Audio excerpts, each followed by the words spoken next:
Après, le Babatuke, pourquoi Kangisi est Moussalanzamba Kangisi? Après, le Komake, pourquoi Léopold Mutombo? Je te dis, mon cher ami, Léopold Mutombo n'est pas l'ami du pasteur de Niles.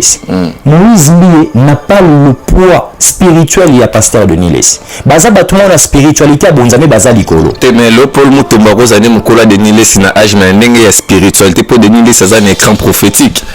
Ndekorangai ba famille za Rolanda biso so na ye nazoya ko attaquer ndeko Denis les cité na ba média parce que nini ba tu bele ba comprendre message nanga nazoya ka ko senga na pasteur aye bisabino ba pandisango azali pasteur toi aza pasteur ti là c'est les balinga koloba ngote na ba télévision je suis le petit frère à papa Denis les si on peut ça vous avez vraiment les qui n'a été biologique comme ils ont les qui n'a ndula parce que ba koza utaranga âge na ali nango na âge kulutu nanga ba nango na romi comme ça moninga na mais ba marambo wa lobi ya quand même ba vérité que chaîne sur le peu Mutombo la ta ke bon na nango pe nguma ya mwa boya kolongola yango omoni ndeko.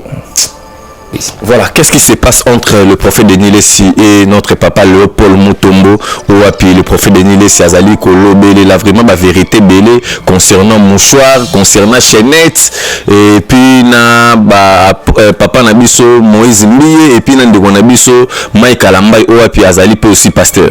Si je pose la question à notre prophète, est-ce qu'on Nzamba Bengaï pour aller dévoiler Makamoazo dévoiler la TV? Je ne pense pas. Bible est pas autour de je ne sais pas très bizarre neuf ou à chrétien très important parce que nous ça y va fruit ou neuf bonté patience l'amour la rebelle ou à neuf ceux qui refléter sur la montée bon on a pas réaction de trop de ce que l'on dit que neuf fruits de l'esprit dans notre prophète Denis les César lui souhaité na bande libo pasteur Denis les sayebi Bible zoe bisoboy ba fruit ya santé esprit oye ba mutu wa moto par rapport à bisaleli bolingo fruit bonité tout les la neuf mais ce que au monde on a mutu té allez-y comprendre.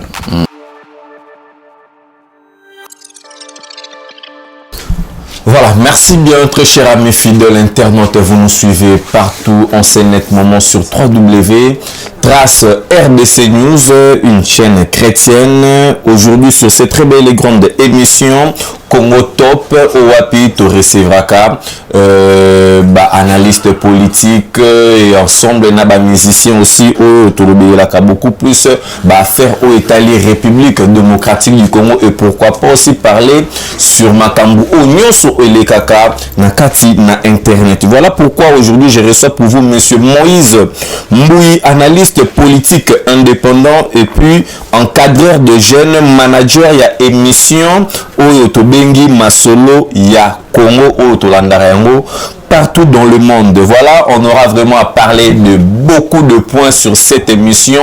Vraiment, abonnez-vous et puis partagez nos vidéos. Vous ne serez pas déçus. Voilà, monsieur Moïse, bonjour.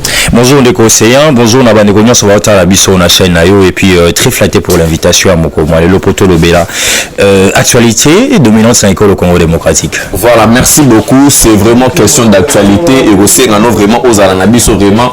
Moi vite fait parce que Batoubola Nabiso monde entier, le Kolaya Willy, Moucheni le véritable code mondial, Maman Paola Schengen, Kilo à Londres, Azota Labiso, Isaac Parker depuis Paris, le manager et la chaîne au Trace RDC News. Et pourquoi pas se dire un très grand merci à Maman Mimou, chez Maman na Chris Kalanda, na Katin États-Unis, je vois Grace Lumingu et le sénateur Bertin Mampaka depuis Belgique. Voilà, aujourd'hui là, le gouverneur Gentini Ngobila, Azalaki, na Mikoleleki, na niveau ya Njili, face vraiment à la population. Vous avez été là, étant analyste politique, vous avez retenu quoi face aux propos du gouverneur, face à la population quinoise? Très bien, cher ami, merci vraiment pour la question. Je pense que Masolo à Congo, nous étions présentés. C'est une émission, il y a Bakongomani, et ça, émission Tobara Peple, Sika Mouramata, secrétaire ya kei ko communiquer na peuple sengeli tozala pour na ko yoka vraiment ni na communiquer coup de chapeau na gouverneur ya ville bien que population mané ko senga ba conversation depuis kala mais azaki pe na agenda na ye ya discours wala en fait nalingi côté na fan de la pas seulement ba propos ya gouverneur de la ville mais nalingi d'abord na interpeller deux services ya mokolo wana ya activité d'abord la première des choses aller service ya sécurité na ye deuxième des choses aller service ya communication na ye surtout alina service ya sécurité na ye faille on a monaki ezalaki bachelaki biso limite bachelaki presse limite bachelaki population limite mais ozaki non respecté na monaki avait ndeko na biso ya police bazalaki maître bazalaki service mo ya gardinage fezalaki pour la sécurité mais débordement ezalaki toujours total bien que barre de fer bato barespectaki yango te prochainement service ya sécurité vraiment kosala makambo na bango comme il se doit. La deuxième des choses ezali toujours dans le secteur de la sécurité quand une autorité parle ozali vis na ye okoki koya jamais liboso ya podium oleka tango autorité numéro 1 ya institution on a azali koloba et je remarque que ndeko Gentil Ngobila avait la parole mais je ne vais pas citer le nom des gens au banaki koya ko mataka la place azoloba et puis aux autres la communication azaki justement liboso ne wasala ki composition un podium na ye mais bato bazali nga koya ko matande liboso. Et ça signe il y a non respect et puis consigne non respecté. Puis les choses n'a rappelé na bail politique que na ba manifestation publique peu importe populisme na yo to base na yo quand le gouverneur est déjà là yo qui koya na ordre ya préséance ko koya après gouverneur asi a bandi soit titikala na yo ou aussi mal le gouverneur avec son équipe organisation bazalaki vraiment mal organisé ces jours. Pas le gouverneur a fait son travail, vous savez cher ami, s'il faut sanctionner on ne sanctionne pas les chefs. On se comprend. On va sanctionner service sécuritaire et comment est-ce que le gouverneur a zolo babino bozotika batwazo roleka. On se comprend. Et la deuxième des choses communication ya gouverneur tant to lobaga ngo bazomona biso ke tozali na posa okota na hôtel de ville tozana posa okota na hôtel de ville mais tozana posa basala musala kitoko. Je vais te dire une chose, gouverneur a communiqué mais sur le plan il y a na koloba il y a visibilité za quitté. C'est comme si gouverneur a communiqué quitté. Je vis les panoplies à ba caméra za ki wana. Mais week-end mbato kiyo za mutu ya net totala que si le gouverneur était dans l'actualité. Non, sûrement ba image za ki tenga moko René Abir avant masolo wana esalema na niveau ya njili kuna ngamoko na mona ki ba jeune bazo kende na kati ya lupango moko bikuna ba bikote ba diading. C'est comme si bazo pesa bango ba polo et puis na bango on a évité phénomène on les continuer kaka et puis le gouverneur population mais sentir répéter équipe vraiment oyo ba appuyer rendre to bando mon avec André Kimbuta donc presse vraiment ali ko appuyer visibilité bazo l'accès Gentil Ngobila fonctionne comme s'il ne fonctionne pas. Non, en fait, mon cher ami, moi je ne suis pas mieux placé dans l'attaque personnelle. Moi je parle d'une manière générale. Na simbi d'abord le service mbali na psycho service ya presse, on a aussi na bandeko oyo. Hôtel de ville foot à bango chaque fin du mois, na cellule de communication, basa la musala bango comme il se doit.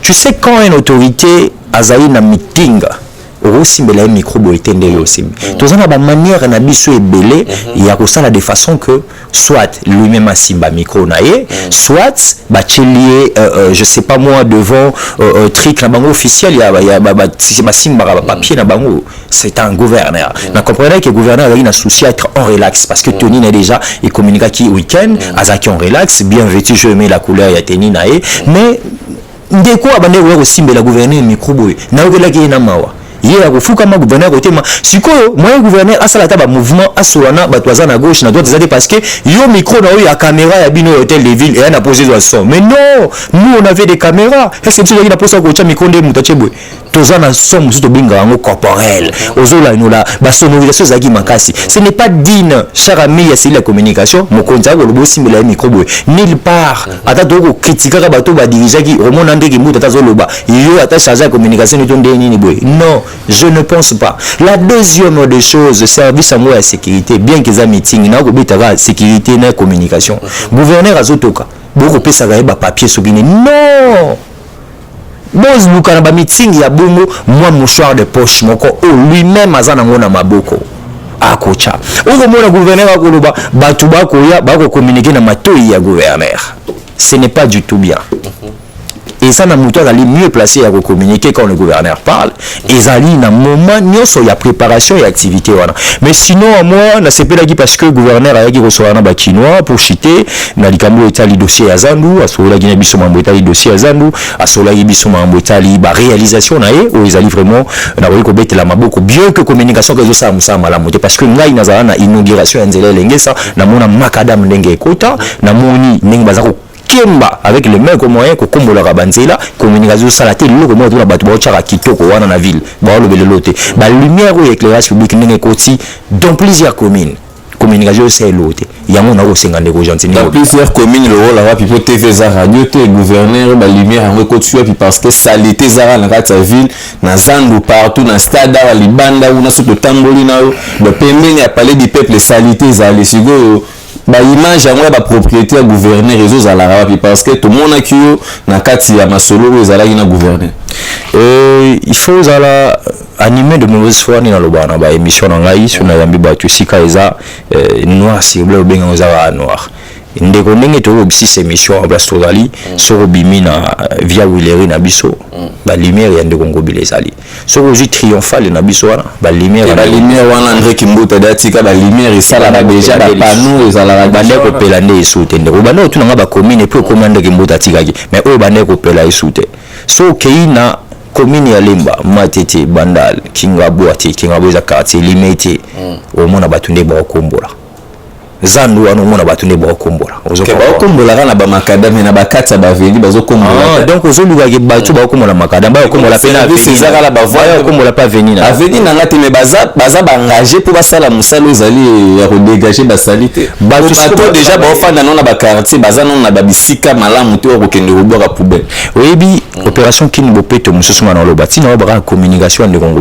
il faut monsieur le gouverneur ameka ko restituer équipe na ye ba aussi la communication ezali mais en même temps problème il y a quelque sala nde musala population senti que gouverneur azali au sana solo mo ba tebele ba comprendre na travail na télévision na porte-parole en mobilité na olingana lobelo mo boye et que ba tu ba travailler dans des cogentini nde ba aider oyebi gaza na 24 bourgmestre Kalami ita uta ko sanctionner et puis ça qui mo ba bouger la salaki oyebi za yipo ni ba tu ba respecter opération Kini Bopeto te mo ba bourgmestre wana bana ba chef de quartier mo ba chef de quartier wana bana ba chef de rue on comprend parce que batouana ba osala que ndeko ngobila avancer te il faut gouverner à comprendre yango yope citoyen congolais bopeto nona ya liboso ya ndako faut pas ndeko gentini ngobila ndayo sailo liboso lo pangono congolais ndi tolo ba bokinois awozila ba ya kubongisa ke liboso ndako même terrasser nae esika mai na ye ba salité na toilette mazozela ndeko gentini il faut bon mettre on a ba chef du quartier ce ba sanction bandi na noté na ba avenue na ba quartier pour na motu moko bo boka ba imondis na ina balabala et bon na ba voie publique. Voilà. Merci beaucoup, monsieur Moïse Mbouyi, analyste politique indépendant. Tozoko va toujours te parler sur Marambo Etali Ram. Donc, excusez-moi, vous allez journaliste et analyste politique. Ben, tu remarques un peu quelques questions parce que vous avez été vraiment au four et au moulin de l'actualité de la République démocratique du Congo. Tu parler sur Marambo Etali Ram. Le Congo a beaucoup de problèmes. Oyo tokoki ko traiter dans un premier temps pour tout passer selon la solution. Mais toujours qu'à moi. Bazo la biso likambo ya Ram Ram DG d'abord ya pamba DG car ya pamba Congo nanu to silisa ngoko to nanu te et puis DG wana nanu basalela ngo vraiment bien te mais bazo memela biso 5G ce 5G oyo et puis ça ba maladie ya dégâts na banzoto batu 5G zo pesa batu ba cancer 5G ezo bouleverser ba donner ba makanisi batu ezo pesa batu ba maladie belesco ministre erazo la biso ba proposition ya ba RAM ou ya 5G parce que dossier dans les DG dans nos connexion internet ils allaient dans stade d'été na Congo et puis ba réseau ba Airtel ba Orange na DG car ya pamba ba sombi sarabiso d'abord ba crédit cher et puis quand na ba crédit yango ba zali ko consommer biso yango déjà biso je pense que RAM en tout au sous du kanango tepo déjà ba réseau ba ya biso déjà ba crédit là laissez moi ça unité 50 unité ba li ote ba raté sur Kendara il faut ba réseau ba ya ba répondre d'abord na ba acte wana basalaka déjà premièrement avant ram sikoyo likambo oyo ya ram na ministre alobi ke mbongo yango ekendaka mpona kosoutenir gratuité sikoyo yo kote wana eta analyse nini osali d'abord na babarambo nyonso eleki tu vois, on a vu sur comprendre déjà des conseillers à poser question, mais un peu si déjà dans les détails belé. En fait, dossier arabe. Et na ba sous question na la arabe malamo donc so na boaki ce qu'on a évité na répondre na wapi et puis na qui na sous question wapi. Na qui na banda wapi. Banda d'abord non na marambo etali 5G d'abord ya ram au ministre azo la bisono. D'abord la première des choses ndekongui ndi olanda ba na masolo ya Congo. Tu vas na robelela likambo ya ram depuis kala. Maneko be lango tu ambara na plateau na biso beli ya peuple tu ambara ba communicateur ya ba parti politique tout le monde a le rôle ba bossa na biso ba congolais ngana la victime ya plusieurs fois liga motalira na bele lango na ba écoute na yebi ata structure ngo place ba fandi za gezalaki non ministère pour ministère tenezo ke ndiko kata structure wana bana ba jagi oki crédit tango ekota mamu wa kwala ngana kinde bena bité ngeza nini charnellement boué mais je dis coup de chapeau na initiative ya ba député. Parce que mon salaire est député à l'Iangwana, et il y a aussi la biso, ma proposition de loi. Mais je m'inquiète, ministre, avec tout le respect, en répondant à une invitation, il y a ministre de moratoire, il y a 48 heures. Et tout fan de là, les 48 heures, demande nae koko tala bureau, bah, impossibilité mon ani yagoya. Le bico de chapeau. Mais si on est scientifiquement, parce qu'il y a un maquillage là-bas tout, voir maintenant certains députés peuvent voir qu'ils croient escroquerie. Il y a beaucoup de gens qui veulent savoir clarité dans le dossier arabe. Moi, étant que scientifique, ministre c'est un intello, il a de bons techniciens. Et le roi, toi, dans un régime, il y a état de droit. Il faut te reprocher exemple Bissomongo.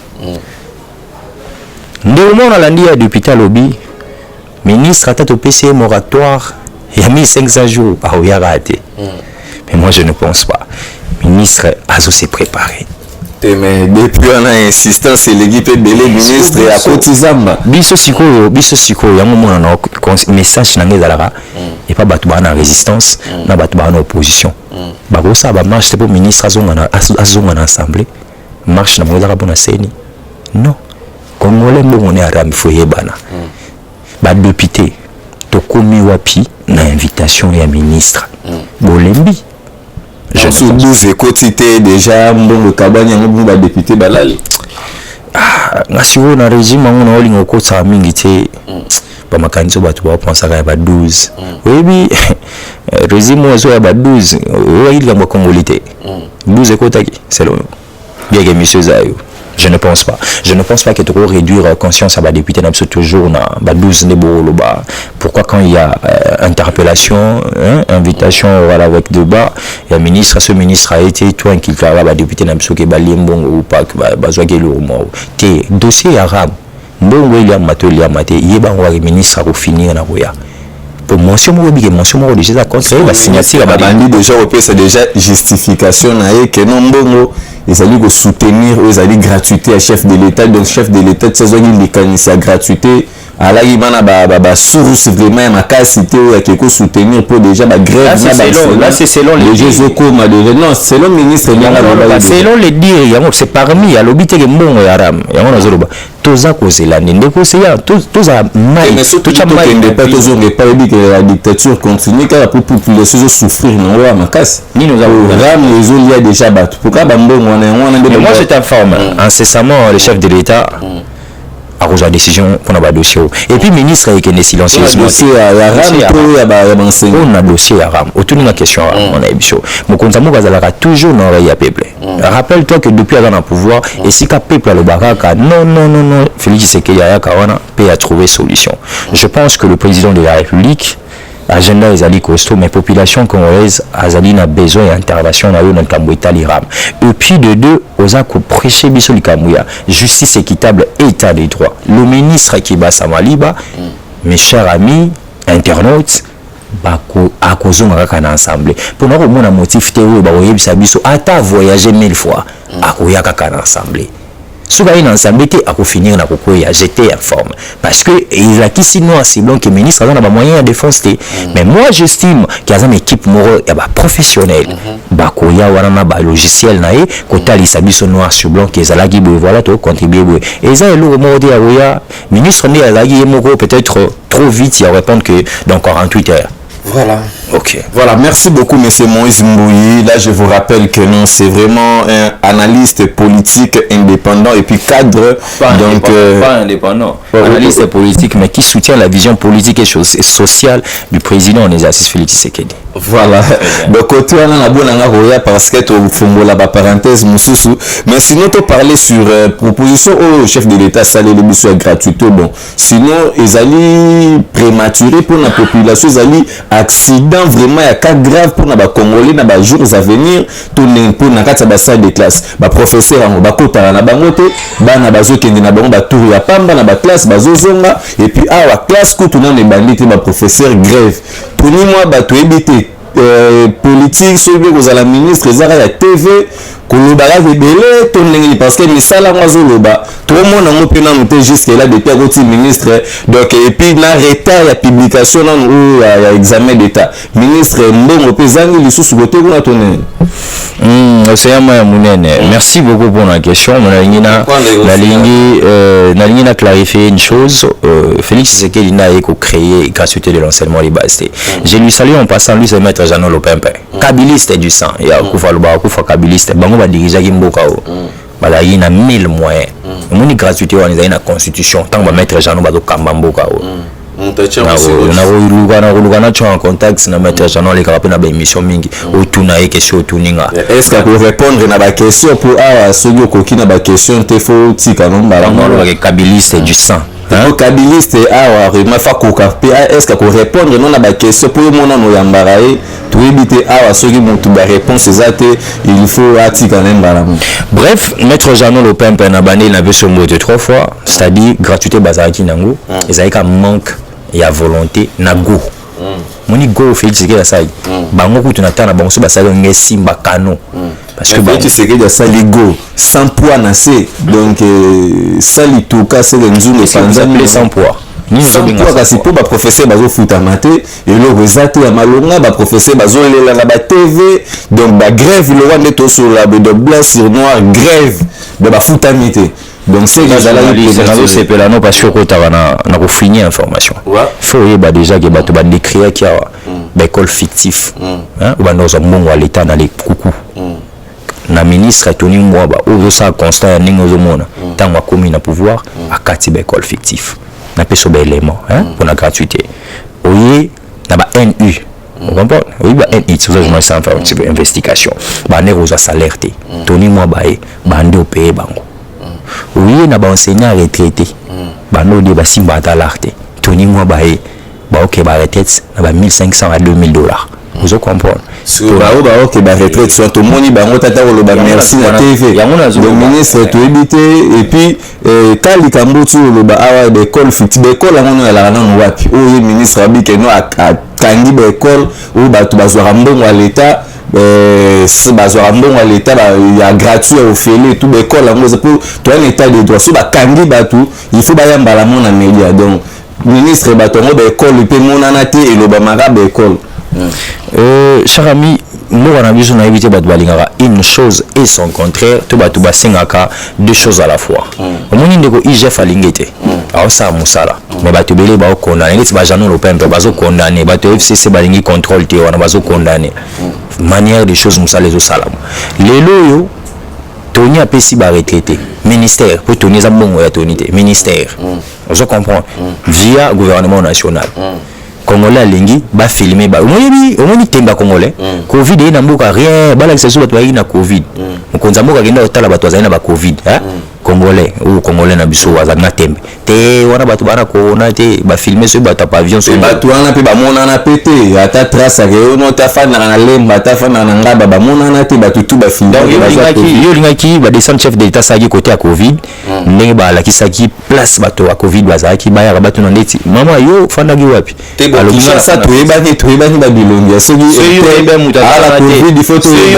mais moi je t'ai dit j'ai reçu des gens sur mon plateau mon cher ami nini eza débatté ya côté la Covid ça nini na zarabwe na yabi ba des journalistes besoin ba là pour nous appuyer le ça c'est un système hein c'est un système lukande ko mbui na exercice mambo ezala ke collectif soki des journalistes bazwa ki pour ba lobela wete ngai soki babengi nga pona musala na ngai pona ko féliciter ngai n'hésite pas na yamba mboko nga zo randi yango mais soki ba yiko zonga pona likambo etali anti valeur na yaka na juila wana na dénoncer on a TV voilà on comprend donc pour te dire likambo ya gratuité ezana batu nte mali kundu ba olinga te esimba ou entre autres enseignants nous baba ko futa moi je dis c'est de la mauvaise foi cher ami enseignant aux en attend bana bana vacances réclamer baton no ya wana so quitter to na grève bana ba otangati mais quand le enseignant congolais sala bana ba ozonga classe lundi bango ba lundi to kotangisa te mbongo na biso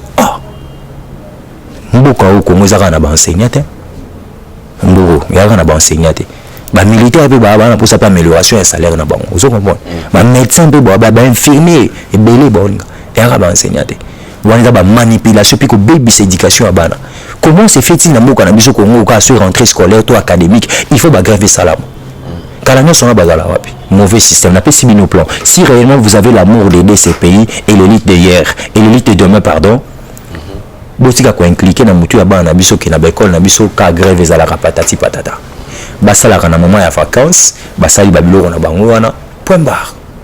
Je pense que vous avez le moins bien gratuité et enseignement aux journalistes d'investigation qui est né siko na l'école et à l'état. Moi j'étais informé sur l'ina sungom comme sous to simani na caméra micro toke na l'école à l'état autour na soki bana ba futa et Tony Mwaba à kota qui en cours gratuité enseignement zaki na ba bino mo boyebi siko année na epena yango ya gratuité. Luka place année pena gratuité. Luka place ko beta koko so Tony Mwaba mais c'est mbo ina kende bena kuna fois.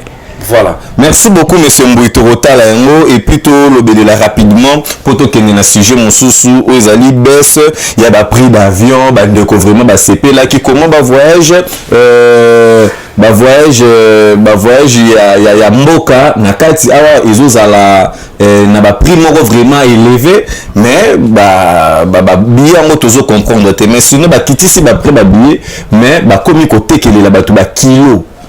Donc ok au sommet bien il y avait tant sous $90 pour qu'il ait tant sous province songolo mais bah tekele lieu bah kilo donc collaboration de mes alliés entre l'État congolais na bande quoi ba compagnie d'aviation pour Congo zamano na crise à avion on dirait Congo Airways ezo ko kalisu mais on ba tout tant on a besoin na crise à avion il faut informer sur ba téléspectateurs na yo na accueil les sous ya ba avion ici yaki ou ba ko renforcer Congo Airways on il faut yebisa rapide ba Congo mani na balanda ba na chaîne na yo pour ba tu baza au kamwa ka que mbo na biso ba avion ezate mais bazo bosana ke incessamment ça marukonda ou ko réceptionner quand aéroport Anjil et yaki déjà oui, pour renforcer Congo Airways. Et c'est Yagizana qui ça. Je te donne l'information. Congo Airways et direction générale en Pésara, en boulevard, Soko, Luka DG, à Repesa, Image, à tout consort. Donc, au niveau de Nabiso, et ça qui n'a pas système, à Magui, Makasi.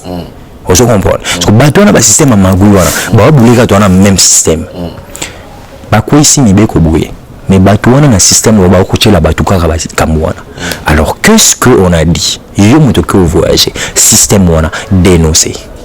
Le mal avec. Si tout ça l'émission il va te bosser ma kilo, au tigre du lot auquel ma boka. Mais si quoi yango toko senga na bakonzi na biso ya mboka. Ministre na biso ya transport, premier ministre na biso.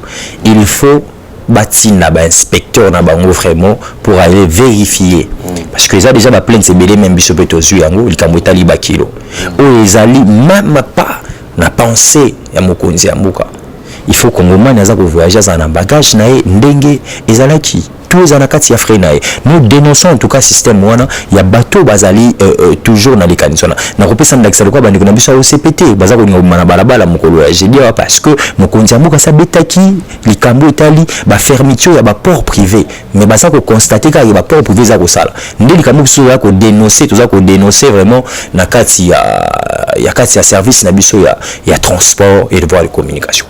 Merci beaucoup donc monsieur Mbouyi Donc Moïse tozokoba toujours na émission na biso to parler sur le point oyo Italie à santé tout vraiment pour les cas na moment moko très difficile au api pandémie au coronavirus et je biso vraiment temps et pénalisé makambo vraiment presque belé na kati ya République démocratique du Congo, pourquoi pas aussi na monde. Mais aujourd'hui là na kati ya Congo on s'est fait beaucoup plus occuper na coronavirus, tout négliger qui Ebola oh nanu to tikala ko zelango na nos solutions vraiment té parce que Ebola avant coronavirus c'est comme déjà ko longwa dans l'intérieur et comme déjà ko koma awa ba mikolope les cas qui dans niveau lingo la bote pe ko kanga moi quelques personnes déjà na épidémie oh ya Ebola sikonde toujours sur la na une des grandes provinces na biso kuna na partie est ya mboka Ebola et zone vraiment avec impact na idéologie de to sur la des personnes déjà baza déjà recouffa na habité soki sangwana et komelela kiyo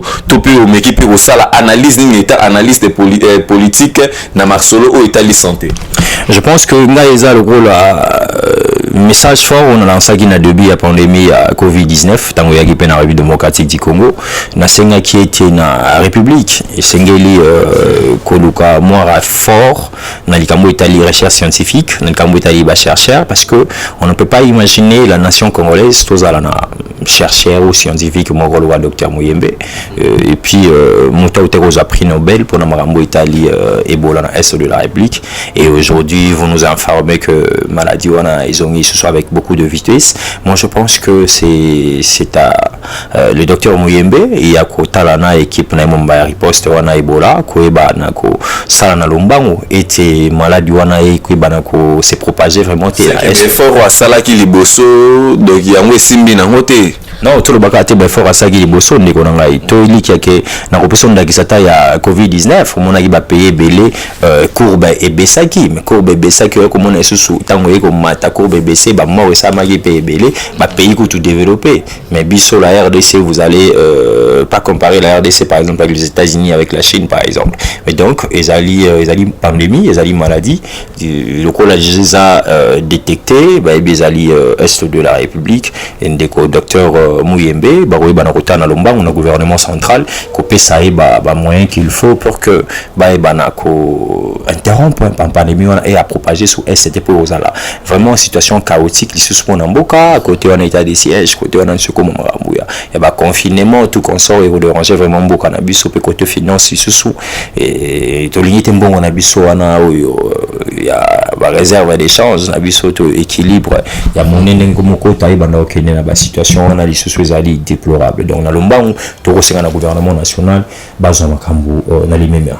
Voilà, merci beaucoup. Donc avant to kota na sujet mususu dernière question na biso na makambu Italie République démocratique du Congo accord RDC na États-Unis d'Amérique jusque là Congo nanu tout le monde impact moroté na kati relation wana o ekoti entre États-Unis na République démocratique du Congo za loro la moto za la master ni moza makasi donc on a vraiment fier on a vraiment trop sûr États-Unis to bi ke bazali fort na matière à sécurité na développement la ba marambu vraiment ebele na kati ya monde grande puissance li susu to ba excella bango mais tandis que tozo mona ba mboka mususu na kati kara ya Afrique awawa tango bazali ko signer ba accord le la mboka moko je pense Mali ba signer accord na Russie to moni Russie ba pesi bango vraiment ba minu qui vraiment ya solo pona etumba mais biso tozali na relation siko na grande puissance nanu to moni ata biki moko boete États-Unis koti awa walola ata offre ateloko moko boye esala bana Congo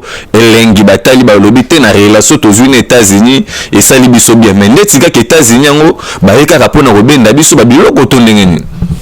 Je pense que ndeko océan il faut que songa ba yimboka yozali journaliste d'investigation on a ligne mingi tango zoa ko sara ba intervention na yo okendaka vraiment na investigation ya koluka information na likambo Italie diplomatie élevée il y a président de la République il y a beaucoup de gens qui pensaient que Mokonzamboka voyage na déplacement à l'extérieur n'apporte rien du tout pour la nation congolaise mais Batouana baza ko miko sabaza na mingi le président de la République voyage non ça la bolandaka L'intervention, je me rappelle, si ce n'est pas un point de presse, il a été tête à tête à l'extérieur. Donc, quand il a voyage, il y a le biso qui, Boutali commente quand même, il va déranger dans l'avion, mais c'est pour l'amour de notre nation, c'est pour trouver le pain, c'est pour trouver du gâteau pour sa population. Moi, aujourd'hui, je suis très flatté d'avoir le président comme notre président. Pourquoi? Parce que c'est quelqu'un qui a d'abord redonné l'image des marques à Nambo Kanabiso. Et on avait d'autres pays où nous avons embargo, mais grâce à Félix Tshisekedi, comme sa diplomatie très élevée, et puis ils ont la diplomatie à Pambaté, tout le monde en a accord, n'a appui extérieur aux aïe ko yapona et ko Nabiso, beaucoup comme on a nécessairement autre chose à homologue naé, au bazar au doté biso car blindé pour la guerre, na enveloppe à $1 milliard, mais ils allient pas seulement que les États-Unis ou l'Amérique nous accompagnent pas. Vous savez, il y a l'ambassadeur américain ici représenté, Mike Hammer. Il faut comment est-ce que accompagnement il y a États-Unis d'Amérique ils allient pour la RDC. Incessamment il était reçu à Lualaba, la province pilote à maman Fifi Masuka. Il a aussi dans la Congomani. Babetata Lualaba en action en ligne. Comment est-ce que les États-Unis accompagnent le secteur et infrastructure et la sécurité dans la province Abisso et Lualaba. Dans le gouvernement national depuis que Félix Tshisekedi les États-Unis a apporté aussi son soutien. Ils attendent Roya que Benda Bisso plus politique à moi dans beaucoup Félix Tshisekedi les a soutenu politique à Boye Bossa la corp pour Benda. Ils allient coopératif il y a gagnant Bisso to Pessi Boye Bino pour Pessi Bisso quelque chose en retour. Donc bato balon on a spéculation que mon konzamo rati azo kenda za pour pays on a ba Benda lo ça ko kenda ko lukande quoi donner à la population et surtout maintenant na comme vraiment na suka.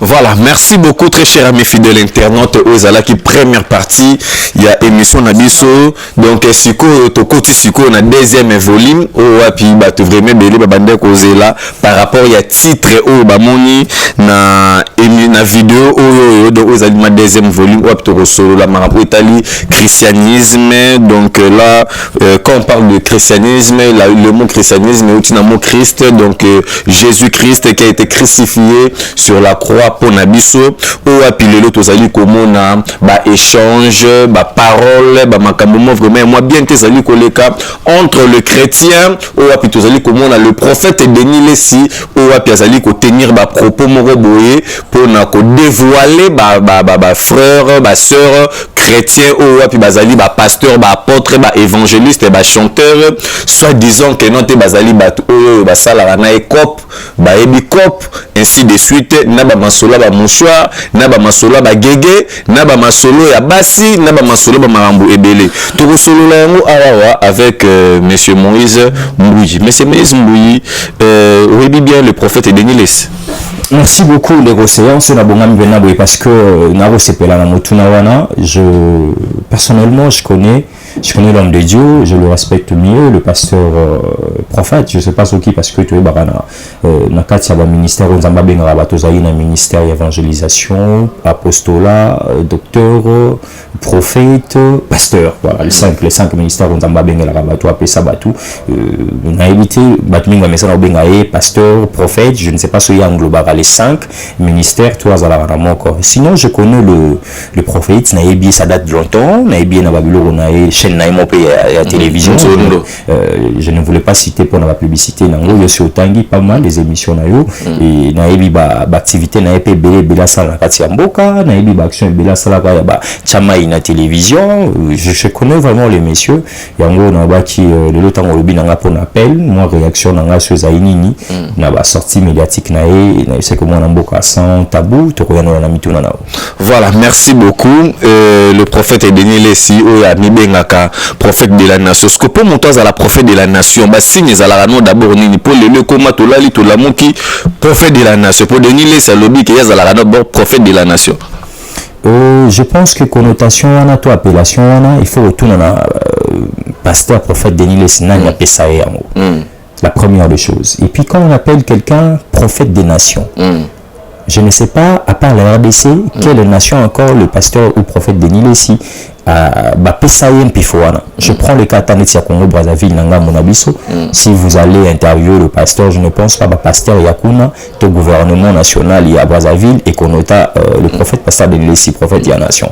Et sur base il y a Babilo Gouanami Balé, moi je ne pense pas que azaligné na ba appellation na isa motota musuemona luka komi benga prophète des nations mais nga ndimi ata mokete ke isa na structure moko a organiser ya mboka na biso to ya basai na nzambe nde ba komisa et nation surtout que à part la RDC na yoka pe ata nation mi balete le bela prophète pasteur de l'Église. Voilà, qu'est-ce qui se passe entre le prophète de Nilesi et notre papa Léopold Mutombo ou puis le prophète de Nilesi azali kolobele la vraiment ba vérité belé concernant mouchoir, concernant chaînette et puis na papa na biso Moïse Mbiye et puis na ndeko na biso Mike Alambai ou puis azali pe aussi pasteur.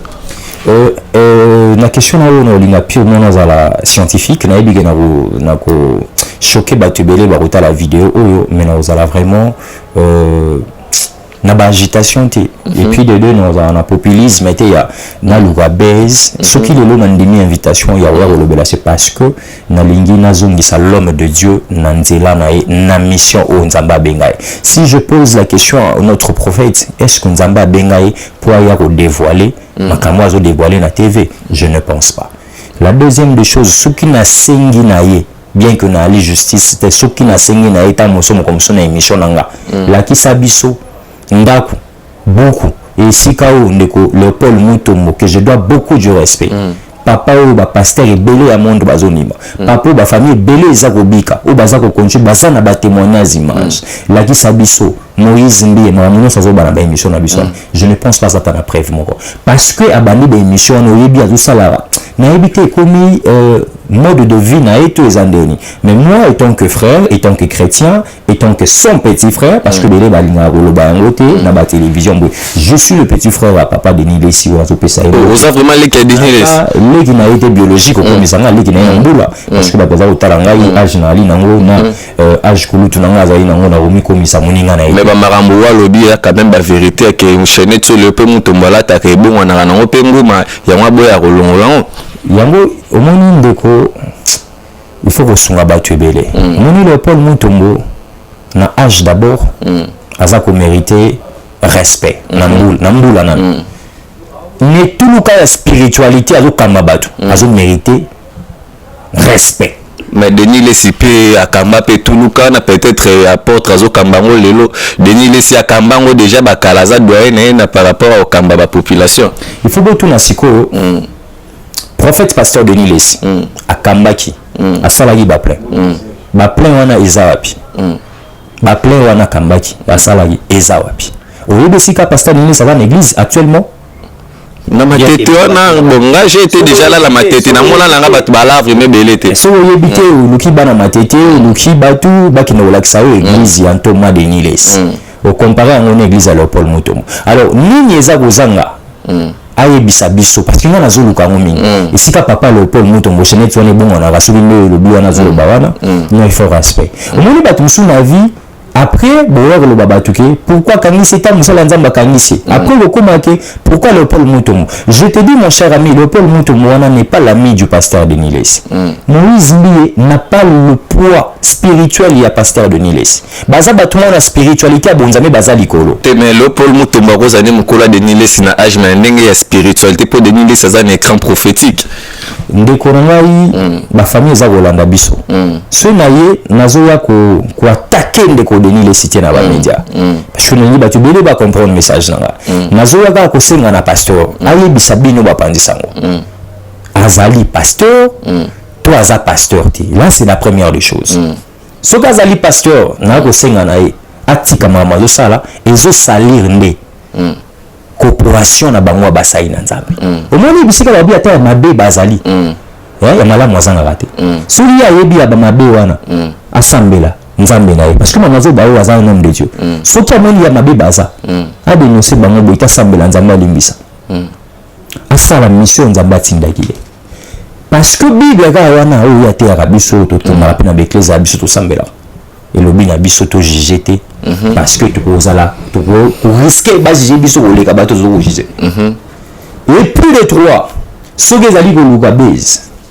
aluka base na bakoma basali na nzambe wana te na lobi boye soki l'homme de Dieu Denis Les akoyaka na bamédia na bino mpona kolobela pasteur Moïse Mbie mpona kolobela papa na biso Léopold Moto mpona kolobela Mike Kalambai oyo ata na ndoto bapensaka kotanga kombo na ye te même na baprédication on a pensé kopesa mwa histoire ya moto positivement Ndakisa, le prophète Denis Les il va commencer à dire la nation on a vu du côté positivement bateau ya ngoti donc il est pas ça l'effort atika ba pasteur Denis Les a reproché Moïse Mbie et puis na ba marambo presque moi belé logo la bagege logo la ba marambo to mona ya basi donc ba marambo belé a reproché donc c'est comme si Moïse Mbie il faut qu'il ait vraiment s'humilier Denis Les a tué l'épée maboko peut-être et aux ala une pardon aussi pour nae ndeko océan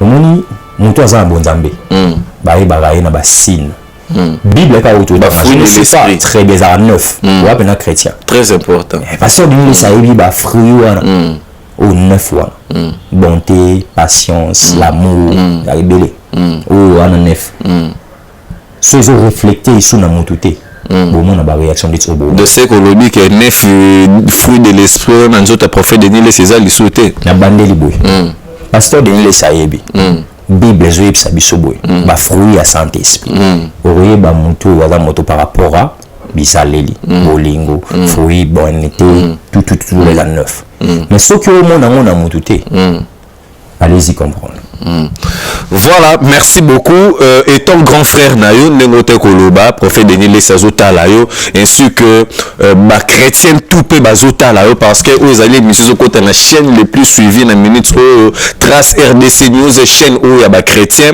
où wapi ba te ya vraiment liloba nzambe non pour na ba te ba critique mais tout monde na ba chaîne mususu a vraiment ba chrétien monde bazota Layo ba landi ndengo peseli mamba politique to sepeli makasi na ba information to auprès na yo et si koyo ba chrétien bazotala yo bazotuna yo pona ka ya Denis Les olingi to sala nini na ozana ba deux trois chemins ya websa na ba Christo nyonso bazotala biso ozala ya réveil ozala kimbangiste ozala je sais pas moi musulman ozala mutunini désormais ils ont un message nazo lancer na lingite kombo ya Yoshua Mashia na lingite kombo ya Nzambe na biso ezala dans le mal baba na ko critiquer ba serviteur de Dieu à cause d'un certain serviteur de Dieu qui passe à la télévision pour dire de n'importe quoi. Là je suis contre.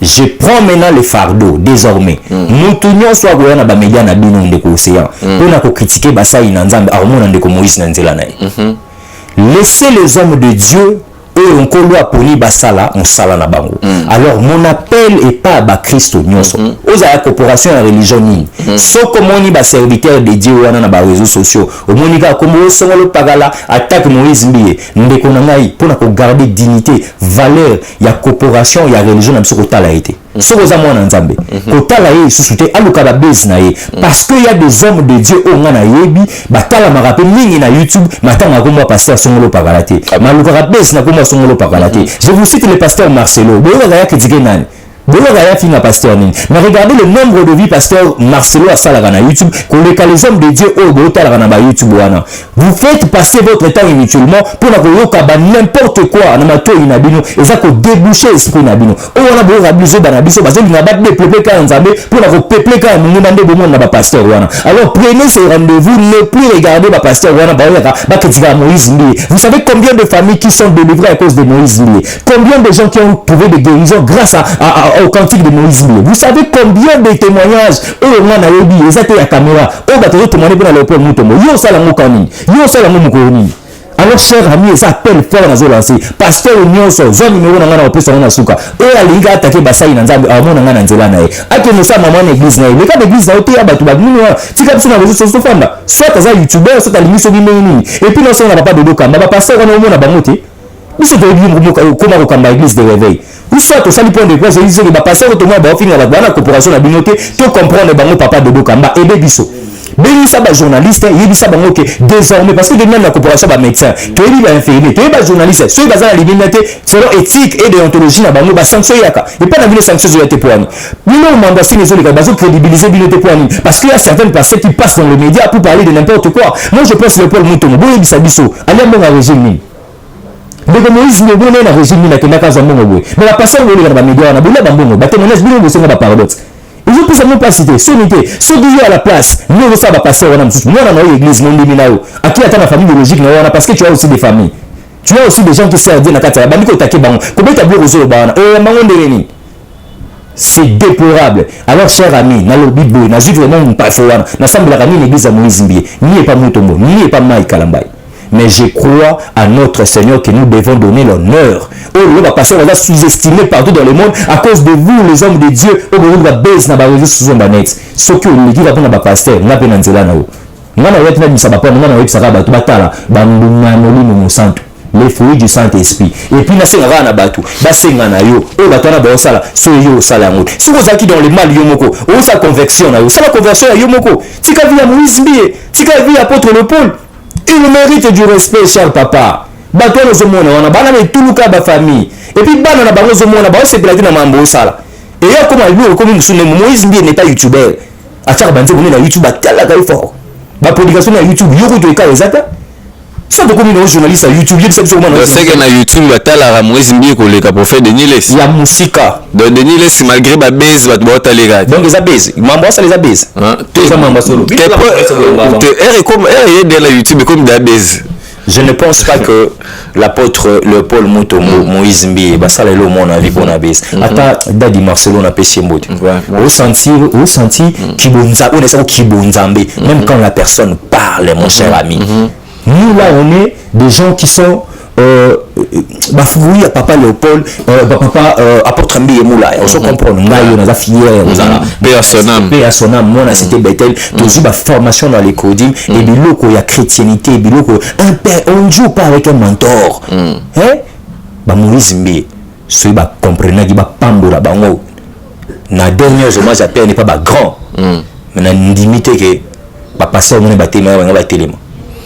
Voilà, merci beaucoup. C'était là René Abiri, l'évangéliste frère.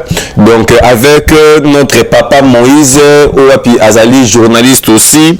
Donc Oapi, donne la casquette à journaliste était. Donc il faut m'occuper parce que vous allez vraiment papa moi vraiment malade. Moza initiateur, il y a plusieurs projets pour l'avancement aussi à presse congolaise. Oapi Azali aussi analyste politique indépendant puis cadre de la jeunesse. Mais sinon papa Moïse votre numéro de téléphone parce que ndeka koleki à la chaîne belé vous avez besoin d'intervention pour nous faire circuler message malam aux alliés pour nous dépeupler quand il y a diable pour peupler le camp de Dieu bato belé vous avez besoin encore je pense que ce n'est pas aussi la dernière fois to yamba to koleka encore prochainement pour vous recevoir de nous parler de la part du Seigneur pour nous défendre le vrai cause du Christ. Très bien, Ndeko Océan. Je pense que c'est très simple. On a en contact avec Batumingi bamesana ndo basu mutaye ko défendre ba valeur alba ba pesa gembo pasteur Moïse Mbié ni ya papa Léopold Mutombo ni ya Mike Kalambay où je ne suis même pas en contact na bango mais tellement je suis chrétien tellement je crois à la parole divine tellement je défends les valeurs et je dénonce les anti-valeurs qui exercent d'autres certains serviteurs de Dieu na ba réseaux sociaux boye et on a un engagement on a fan de boye exactement intoxiqué ngai non, je dois mettre stop dans le système Yamabe wana na kati ya lingomba na biso. Bino ka boyo ka ngota ba musulman. Omona musulman ta lika wana. Ye muta musulman ba sala pour nous ka bonga ba lati sango ba loin de Dieu. Et surtout batou ba aura. Voilà. Le numéro de téléphone. Il s'en va passer. Mais moto nyonso wa ko leka lisusu na média. Je fais ça partout pour na critiquer ba serviteur de Dieu ya mboka nanga. Akomona ndeko mbuipe na nzela na ye soki azoluka base ngana kotikise base wana aluka base na cher aluka base na église et non na mutu ya ba wan de Dieu luka base na pasteur Marcelo za besenda te ya ba total ga na YouTube na tshebe na giga na ngati giga sili po na yoka ba prédication ya Marcelo nde Moïse Mbele ata la ka na YouTube na tshina yoka prédication nde pe ya yo pasteur ozo le kalelo finga basai na Nzambe na tshaka connexion pona la na biloko mo divine 081 70 80 967 pona bato libanda plus 243 81 70 80 967 contact direct avec Moïse Mbui secrétaire à Yambarate Mbote Nangai na maman Janine Madito Mukala wazali présidente nationale ya structure Nangai Fatu Kriko Mbote mingi na ndeko nanga Staline Ndongala depuis les États-Unis d'Amérique Mbote na bandeko nangai ba collaborateur nyonso ya tard de télévision et puis na lingi bango mingi ndeko Seyanza bala liboso te ezala pe bala sukate tozala razala kato le bela de la part du Seigneur avec ça la biso kitoro mingi. Voilà, merci beaucoup, ça n'est fini pour nous, rester toujours branchés connecté sur www.trace RDC News. On se retrouve au prochain numéro. Bye.